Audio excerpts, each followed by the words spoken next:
Hello, good morning everyone. Nandito ko ngayon sa Redemptorist Church. So ito na yung front ng Redemptorist Parish Church. So nakita nyo naman, malaki siya. Tapos may mga building din sa gilid. Yun, malawak to eh. So parang pa-close na sila guys, kaya pupuntahan muna natin. Silipin natin yung loob. Yan.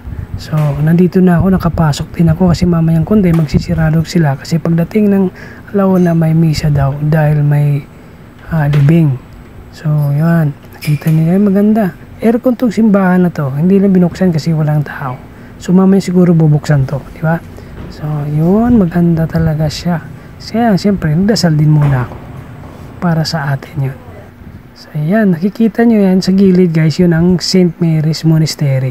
Kung saan dyan na malagi yung mga madre, pero sa ngayon wala na daw. Ayun, naka-stay na lang dyan yung mga parish priest na at saka mga bisita dyan nag-stay.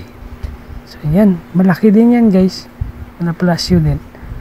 So yan naman yung Santuario de Maria. Dyan mo makikita lahat ng mga statue ni Mama Mary. Maraming salamat, ingat, God bless.